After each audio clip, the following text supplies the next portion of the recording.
Hello students, तो आज हम लोग देखने जा रहे हैं क्लास 10th की केमिस्ट्री का चैप्टर 1 जिसका नाम है केमिकल रिएक्शन एंड इक्वेशंस। ठीक है, तो नाम से हमको ये पता चल रहा कि इस चैप्टर में हमको केमिकल रिएक्शन और उसके इक्वेशंस के बारे में पढ़ना है। ठीक है, तो आइए इसमें आगे चलते हैं और हम लोग देखते हैं कि इस चैप्टर के कॉन्टेक्स्ट क्या क्या है। तो इस चैप्टर में सबसे पहले हम लोग पढ़ेंगे introduction of chemical reaction and equations की, आखिर केमिकल रिएक्शन होता क्या है और इसे इक्वेशन के फॉर्म में कैसे लिखा जाता है। ठीक है, फिर दूसरा हम लोग देखेंगे कैरेक्टरिस्टिक्स ऑफ केमिकल रिएक्शंस। तो कैरेक्टरिस्टिक्स का मतलब ही होता है लक्षण या फिर गुण। ठीक है, तो केमिकल रिएक्शंस के क्या लक्षण है, क्या गुण है, कैसे पता चलेगा कि केमिकल रिएक्शन हो गया, ऐसा क्या इंडिकेशन वो देगा जिससे हम ये समझ पाए कि अच्छा ये केमिकल रिएक्शन अब कंप्लीट हो चुका है, तो उसके बारे में। फिर थर्ड देखेंगे हम लोग बैलेंसिंग ऑफ केमिकल रिएक्शन। ठीक है, तो बैलेंसिंग का मतलब क्या होता है, क्लास 9th में हम लोग पढ़े थे लॉ ऑफ केमिकल कॉम्बिनेशंस, जिसमें हम लोगों ने ये देखा था कि जितना मास हम रिएक्टेंट का यूज करेंगे मेरा प्रोडक्ट में भी उतना ही मास बनना चाहिए। और इस चीज से तो हम लोग बखूबी वाकिफ हैं कि मास can nether be created not be destroyed. जितना मास हम पहले इस्तेमाल कर रहे होंगे मेरे को प्रोडक्ट में भी उतना ही मास चाहिए होगा। ठीक है, तो उसके लिए हम क्या करना पड़ेगा, उस रिएक्शंस को बैलेंस करना पड़ेगा ताकि मास का जो वेटेज है वो दोनों तरफ कैसा हो, सेम। तो इसलिए हम लोग क्या देखेंगे, बैलेंसिंग ऑफ केमिकल रिएक्शंस। फिर उसके बाद हम लोग देखेंगे टाइप्स ऑफ केमिकल रिएक्शंस के, केमिकल रिएक्शंस के कितने टाइप्स होते हैं। फिर फिफ्थ हम लोग देखेंगे effect of oxidation reduction in everyday life की, ऑक्सीडेशन और रिडक्शन रिएक्शंस का एवरीडे लाइफ में क्या इस्तेमाल है, जिसमें हम लोग कोरोजन और रेंसिडिटी को भी पढ़ेंगे। तो यहाँ तक समझ में आ गया। अच्छा भाई, अब आगे बढ़ते हैं। तो सबसे पहला हम लोग देखते हैं इंट्रोडक्शन, जो कि हम लोग का था केमिकल रिएक्शन और केमिकल इक्वेशंस के बारे में। तो अगर हम लोग पहले कुछ एग्जाम्पल्स को हम लोग देख रहे तो ज्यादा सही रहेगा। तो जिसमें कि सबसे पहला अपना आता है a piece of paper is burned. अगर हम किसी पेपर को जलाएंगे तो क्या होगा, पहले वो पेपर कैसा था, सॉलिड के फॉर्म में था, जैसे ही उसको हम बर्न करेंगे तो किस में चला जाएगा, ऐश के फॉर्म में चला जाएगा। तो जो ये चेंज हुआ इसी को हम क्या बोलेंगे, केमिकल चेंज, क्योंकि वापस से उस ऐश को हम लोग पेपर में नहीं बदल सकते हैं। ठीक है, जैसे क्लास 9th में हम लोगों ने पढ़ा था फिजिकल चेंज और केमिकल चेंज, तो कई बार फिजिकल चेंजेस रिवर्सिबल होते हैं। ठीक है, अब नेक्स्ट देखते हैं हम लोग। तो नेक्स्ट क्या है, कर्डिंग ऑफ अ मिल्क। मतलब अगर तुम मिल्क को थोड़ा सा गर्म करो, गुनगुना गर्म करो और उसमें 1 चम्मच कर्ड डाल दो तो वो मिल्क क्या हो जाएगा, थोड़ी देर के बाद कर्ड में चेंज हो जाएगा। तो वापस से उस कर्ड को हम लोग मिल्क में चेंज नहीं कर सकते। तो ये जो केमिकल चेंज है और इस केमिकल चेंज के लिए जो रिएक्शंस कर रहे हैं उसी को हम क्या बोलेंगे, केमिकल रिएक्शन। ठीक है, फिर थर्ड क्या है, फर्मेंटेशन ऑफ ग्रेप्स। मतलब जो ग्रेप्स का पकना होता है वो भी क्या है, एक तरह का केमिकल चेंज है और केमिकल रिएक्शन है। फिर फोर्थ देखेंगे हम लोग cooking of food is done, कि अगर एक बार फूड बन गया, खाना तैयार हो गया, तो वापस से उस खाने को हम लोग रॉ मटेरियल्स में चेंज नहीं कर सकते। तो ये जो केमिकल चेंज हुआ रॉ मटेरियल से खाने में, इसी केमिकल चेंज को हम क्या बोलेंगे, केमिकल रिएक्शन। ठीक है, फिर फिफ्थ क्या है, बर्निंग ऑफ फ्यूल। मतलब एक बार अगर आपका वुड बर्न होके ऐश में चेंज हो गया या फिर पेट्रोल बर्न होके गाड़ी चला दिया तो वापस से आप उस गाड़ी को चला के पेट्रोल नहीं बना सकते। ठीक है, तो ये क्या होता है, एक तरह का केमिकल चेंज, इरिवर्सिबल चेंज, और इसी चेंज को हम लोग क्या बोलते हैं, केमिकल रिएक्शन। ठीक है, तो ये ध्यान देने वाली चीज क्या रहा है इन पांचों एग्जांपल्स में कि in the all above processes the original substances lose their nature and identity to form new chemical substance. इसका मतलब क्या है कि इन पहले जितना भी 5 अभी हम देखे उसमें ध्यान दो, पीस ऑफ पेपर को बर्न किए तो पेपर को बर्न किए तो किस में आ गया, ऐश में। अगर मिल्क में कर्ड मिला के उसको कर्डलिंग कर दिए, वापस से दही बना दिए, तो क्या हो गया, जो पहले मिल्क था, जो ओरिजिनल सब्सटेंस था, वो अब अपना नेचर चेंज करके एक नए नेचर वाले प्रोडक्ट में फॉर्म कर गया। तो ठीक है, तो केमिकल रिएक्शन का सबसे बड़ा प्रॉपर्टी क्या है कि इसमें जो ओरिजिनल सब्सटेंस होता है, जो इनिशियल सब्सटेंस होता है, रिएक्शन के बाद उसका प्रॉपर्टी ओरिजिनल से बिल्कुल ही डिफरेंट हो जाता है। ठीक है, तो आइए अब इसमें आगे बढ़ते हैं। तो हम देखते हैं केमिकल रिएक्शंस के बारे में। ठीक है, तो केमिकल रिएक्शंस को हम लोग कैसे डिफाइन किए, तो it is a process in which the original substances lose their nature and identity to form new chemical substances with different properties are called chemical changes. The process involving a chemical change is called a chemical reaction. तो chemical reaction क्या है, तो यह वैसा process है जिसमें original substance अपना nature, अपना प्रकृति, अपना आइडेंटिटी लूज करके एक नए सब्सटेंस का फॉर्म करता है जिसका की प्रॉपर्टीज इनिशियल से यानी ओरिजिनल से बिल्कुल ही कैसा हो, डिफरेंट हो। तो इस चेंज को अपन क्या बोलते हैं, केमिकल चेंज। और ये केमिकल चेंज के दौरान जो प्रोसेस हो रहा होता है, इस होल प्रोसेस को हम क्या बोलते हैं, केमिकल रिएक्शंस। ठीक है, either during a chemical reaction a rearrangement of atoms takes place between the reacting substance to form new substance having different properties। ठीक है, कि केमिकल रिएक्शन के दौरान जो भी मॉलिक्यूल्स हम यूज करते हैं, जो भी रिएक्टेंट्स हम यूज करते हैं, उसके मॉलिक्यूल्स के एटम के बीच में रीअरेंजमेंट होता है। क्या होता है, रीअरेंजमेंट। और यही रीअरेंजमेंट होके एक नए सब्सटेंस का फॉर्म करते हैं जिनका प्रॉपर्टीज पहले से बिल्कुल ही अलग होता है। तो ये बहुत ही महत्वपूर्ण चीज है कि कोई नया एटम या मॉलिक्यूल कहीं बाहर से नहीं आता। जो भी रिएक्टेंट में हम मॉलिक्यूल्स यूज कर रहे होते हैं, बस उन्हीं के एटम्स आपस में अरेंजमेंट कर लेते हैं। पहले किसी और के साथ अरेंज थे, जैसे ही केमिकल चेंज हो रहा होता है, उन केमिकल चेंज के दौरान अपने आप को रीअरेंजमेंट करके एक नए सब्सटेंस को बना लेते हैं। और वो नए सब्सटेंस का प्रॉपर्टी पहले के सब्सटेंस से क्या होगा, बिल्कुल ही अलग, यानी कि डिफरेंट प्रॉपर्टीज होगी उसकी। ठीक है, तो इसी रिएक्शन को हम क्या बोलते हैं, केमिकल रिएक्शन। अब देखिए आगे, that chemical reaction involves breaking of chemical bonds present in the reactant molecule and form new chemical bond to give the product। मतलब केमिकल रिएक्शंस के दौरान जो भी केमिकल बॉन्ड्स होते हैं, वो सारे बॉन्ड्स आपस में टूट के और दूसरों से बॉन्ड बना के एक नए प्रोडक्ट का निर्माण करते हैं। ठीक है, तो इसी रिएक्शन को हम क्या बोलते हैं, केमिकल रिएक्शन। क्योंकि इसमें देखो पहले क्या था, हाइड्रोजन और हाइड्रोजन के बीच में बॉन्डिंग था, ऑक्सीजन और ऑक्सीजन के बीच में बॉन्डिंग था। जब केमिकल चेंज हुआ तो अब क्या हुआ, हाइड्रोजन हाइड्रोजन बॉन्ड टूट के ये हाइड्रोजन ऑक्सीजन बॉन्ड में चेंज हो गया। ठीक है, तो पहले तो सिर्फ हाइड्रोजन हाइड्रोजन भाई था, ऑक्सीजन ऑक्सीजन भाई था, लेकिन केमिकल चेंज के दौरान, इस बदलाव के दौरान क्या हुआ, हाइड्रोजन और ऑक्सीजन ये दोनों आपस में भाई बन गए। ठीक है, तो जब हाइड्रोजन हाइड्रोजन भाई था तो इन दोनों का प्रॉपर्टी अलग था, ऑक्सीजन भाई थे तो इनका प्रॉपर्टी अलग था। तो जब ये दोनों मिलके टूट के एक नए रिश्ते को बनाए, तो अब क्या हुआ, जो प्रॉपर्टीज हुआ वो पहले से क्या हो गया, बिल्कुल ही अलग हो गया। ठीक है, तो इसी रिएक्शन को हम क्या बोलते हैं, केमिकल रिएक्शन। तो इस केमिकल रिएक्शंस में दो पार्ट होते हैं, एक होता है रिएक्टेंट और दूसरा होता है प्रोडक्ट। तो रिएक्टेंट क्या होता है, so reactant is defined as the substance which takes part in chemical reaction is called reactant.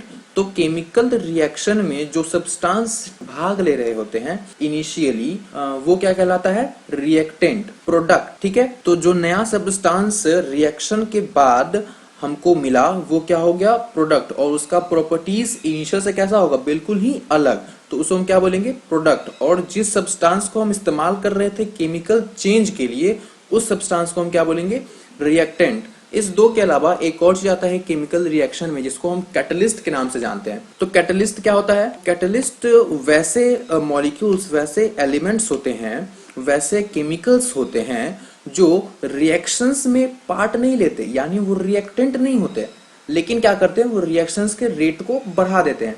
जैसे मान लो कि ऊपर वाले एग्जांपल में देखो, हाइड्रोजन ऑक्सीजन का रिएक्शन में, कि हाइड्रोजन और ऑक्सीजन दोनों साथ मिलकर पानी बनाए 2 दिन में। ठीक है, ये हम मानने वाला बोल रहे हैं, बस मान लो इस चीज को, कि हाइड्रोजन और ऑक्सीजन दोनों साथ में रिएक्शन किए और पानी बनाए, तो ये जो पूरा रिएक्शन हुआ, इनको ये 2 दिन में करना पड़ा।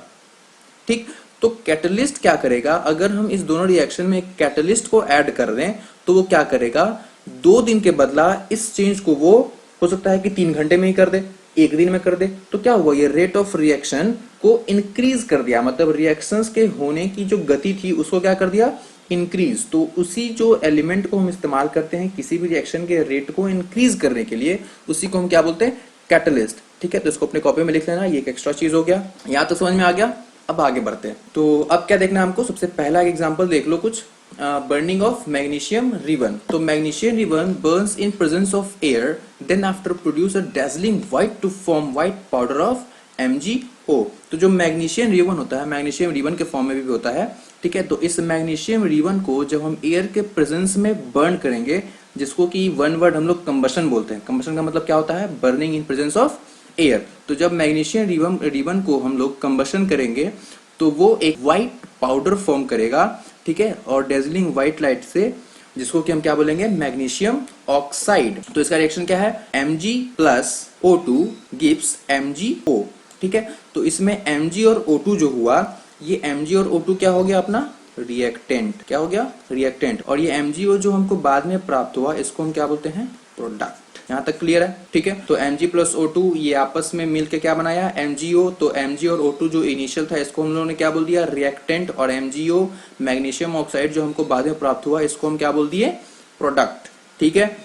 तो इसमें क्या होता है कि एयर के प्रेजेंस में ये क्या है बर्नर, बंसन बर्नर, जो कि हम लोग लैब में इस्तेमाल करते हैं किसी भी चीज को जलाने के लिए, ठीक है। तो इसके पास अगर हम मैग्नीशियम रिबन को लाएं और इसको बर्न करें तो ये क्या हो जाएगा रिबन एक पाउडर फॉर्म में हमको प्राप्त हो जाएगा, और जब ये बर्न कर रहा होगा तो ये एक डेजलिंग व्हाइट लाइट प्रोड्यूस करेगा, ठीक है। और यही व्हाइट लाइट क्या है संकेत है रिएक्शन के होने का, ठीक है। यहां तक समझ में आ गया, अब आगे बढ़ते हैं, ठीक है। तो इस रिएक्शन में ध्यान देने वाला बात क्या है कि जब भी हम इस मैग्नीशियम रिबन को बर्न कर रहे होंगे यानी कंबशन कर रहे होंगे तो उससे पहले हमको इस मैग्नीशियम रिबन को सैंड पेपर से रब कर लेना होगा। ऐसा क्यों करेंगे भाई, तो this is done to remove the protective layer of basic MgCO3 और MgO from the surface of magnesium ribbon. यानी कि कहने का मतलब क्या है कि जब मैग्नीशियम ऑक्सीजन के प्रेजेंस में कहीं रखा होगा ये मैग्नीशियम रिबन, तो इसके ऊपर खुद ब खुद एक MgCO3 यानी मैग्नीशियम कार्बोनेट का लेयर फॉर्म कर गया होगा, और इसी लेयर को हटाने के लिए हम लोग सैंड पेपर से इसको क्या करते हैं रब, ताकि ये रब करके Mg रिबन में कन्वर्ट हो जाए, और तभी इसके कंबशन के बाद हमको क्या प्राप्त हो MgO। तो रिएक्शन पूरा समझ में आ गया, ठीक है। अब देखते हैं हम लोग कुछ और एग्जांपल्स देख लेते हैं केमिकल रिएक्शन का। सबसे पहला क्या है, lead nitrate solution is mixed with potassium iodide to give a yellow precipitate of lead iodide. यानी कि लेड नाइट्रेट सॉल्यूशन को जो अपन मिक्स करेंगे पोटेशियम आयोडाइड सॉल्यूशन के साथ तो ये क्या करेगा एक येलो प्रेसिपिटेट का फॉर्म करेगा जिसको कि हम लोग लीड आयोडाइड बोलते हैं। अब ये प्रेसिपिटेट क्या होता है, तो जब भी कोई दो चीज को अपन मिक्स करते हैं तो एक उसके सतह पे लेयर बन जाता है, इसी लेयर को अपन क्या बोलते हैं प्रेसिपिटेट, ठीक है। तो इस रिएक्शन में जो ये लीड नाइट्रेट है और जो पोटेशियम आयोडाइड है ये दोनों को हम क्या बोलेंगे रिएक्टेंट, और बाद में जो ये हमको लीड आयोडाइड और पोटेशियम नाइट्रेट मिलेगा जो कि न्यू सब्सटेंस होगा तो इसको हम क्या बोलेंगे प्रोडक्ट, ठीक है। और यही लीड नाइट्रेट क्या करेगा प्रेसिपिटेट के फॉर्म में ऊपर रह जाएगा, ठीक है। नेक्स्ट एग्जांपल क्या देखते हैं हम लोग, that zinc plus H2SO4 gives ZnSO4 plus H2 and heat also. यानी कि जब जिंक को हम लोग सल्फ्यूरिक एसिड के साथ रिएक्ट करेंगे तो वो जिंक सल्फेट और हाइड्रोजन प्रोड्यूस करेगा, और साथ में जब ये रिएक्शन हो रहा होगा तो बहुत अमाउंट में हीट का भी प्रोडक्शन होगा, ठीक है। तो ये भी एक क्या होगा केमिकल रिएक्शन, और इस केमिकल रिएक्शन का पहचान क्या है कि जब ये केमिकल रिएक्शन हो रहा होगा तो इसके दौरान जब ये खत्म हो जाएगा तो लास्ट में एक हाइड्रोजन गैस का रिलीज होगा। तो हाइड्रोजन गैस निकल रहा होगा, इसके पहचान के लिए हम क्या करते हैं कि जिस टेस्ट ट्यूब में हाइड्रोजन गैस होगा इसके माउथ पे हम लोग अगर बंसन बर्नर को लेके जाए तो ये एक पॉपिंग साउंड क्रिएट करेगा, ठीक है। तो यहाँ क्या हो गया सेकेंड एग्जाम्पल था। अब आगे चलते हैं। तो अब देखो कि केमिकल रिएक्शंस जब हो रहे होंगे, जब इसका हम इस्तेमाल कर रहे होंगे तो बहुत सारे सिंबल्स का हम लोग को जरूरत पड़ेगा, जिसमें सबसे पहला क्या है S। जहां भी S लिखा होगा तो समझ जाना उसका स्टेट कैसा है सॉलिड। जहां कहीं L लिखा हो तो समझ जाना उसका स्टेट क्या बोला लिक्विड। जहां कहीं भी G लिखा हो तो समझ जाना उसका स्टेट क्या बोला गैस, ठीक है। जहां कहीं भी एक्वस लिखा हो तो समझ जाना कि वो कैसा है एक्वस है, ठीक है, यानी पानी मिला हुआ है। जहां कहीं भी लिखा होगा डाइल्यूट है तो उसका मतलब क्या होगा ये डाइल्यूट होगा, यानी कॉन्सेंट्रेटेड नहीं होगा, सांद्र नहीं होगा, ये डाइल्यूट होगा, इसमें बहुत पानी का बहुत ज्यादा मात्रा मिलाया हुआ होगा, ठीक है। जहां भी CONC लिखा होगा इसका मतलब क्या होगा कि वो बहुत ही कॉन्सेंट्रेटेड होगा, यानी without having any amount of water, जिसमें वाटर का मात्रा बहुत ही कम होगा तो वो क्या हो जाएगा कॉन्सेंट्रेटेड। जहां भी ये ट्रायंगल यानी डेल्टा का फॉर्म होगा वहां क्या समझ जाना हम लोग हीट का इस्तेमाल कर रहे हैं। जहां भी ये एरो अपवर्ड की तरफ होगा वहां क्या समझ जाना कि इवोल्यूशन ऑफ गैस हो रहा है, यानी गैस निकल रहा है। जहां भी एरो डाउन हो रहा होगा उस समय क्या समझ जाना कि वहां पे क्या हो रहा अपना प्रेसिपिटेट का फॉर्मेशन हो रहा, ठीक है। यहाँ तक समझ में आ गया। तो अब आगे चलते हैं। नेक्स्ट क्या है कि ये दो पिक्चर्स हमारे सामने दिख रहे हैं, जिसमें एक में क्या है कि टी है, दिख रहा है सबको, एक में टी है और एक में क्या है कर्ड। तो ये क्या है केमिकल रिएक्शंस के एग्जांपल हम लोग पहले भी देखे थे कि इस टी में क्या होता है कि हम लोग मिल्क ऐड करते, शुगर ऐड करते और चायपत्ती ऐड करते, ठीक है। तो जब हम इस तीनों को ऐड करके टी बनाते हैं तो टी का नेचर मिल्क, चायपत्ती और शुगर तीनों से बिल्कुल ही अलग होता है, यानी तीनों का कुछ कुछ पार्ट्स उसमें सम्मिलित होता है। ठीक है, तो जो टी बना वो इनिशियल मिल्क से बिल्कुल ही डिफरेंट होगा और नए प्रॉपर्टीज में होगा, नए स्वाद में होगा। ठीक है, तो इसी चेंज को हम लोग क्या बोलते हैं, केमिकल चेंज। या फिर दूध में अगर हम लोग थोड़ा सा कर्ड रख के थोड़ी देर के लिए छोड़ दें तो ये क्या बना देगा, एक नया कर्ड बना देगा। ठीक है, तो इस चेंज को भी हम क्या बोलते हैं, केमिकल रिएक्शंस। अब देखते हैं केमिकल इक्वेशन के बारे में। तो केमिकल इक्वेशन क्या होता है? So, chemical equation is a symbolic representation of chemical reactions with the help of symbols and molecular फॉर्मूले।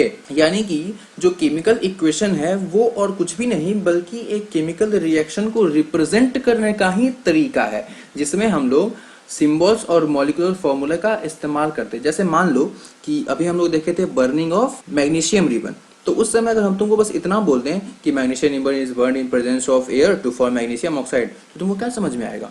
वहां तो कुछ लिखा हुआ है नहीं। तो इसलिए हम लोग क्या करते हैं, उसको एक सिंबॉलिक रिप्रेजेंटेशन देते हैं जिससे कि हमको समझ में आ जाए, अच्छा भाई जहां Mg लिखा हो वो क्या हुआ, मैग्नीशियम, अगर O2 लिखा हुआ तो वो क्या हुआ, ऑक्सीजन, और जहां MgO लिखा हुआ वो क्या हो गया, मैग्नीशियम ऑक्साइड।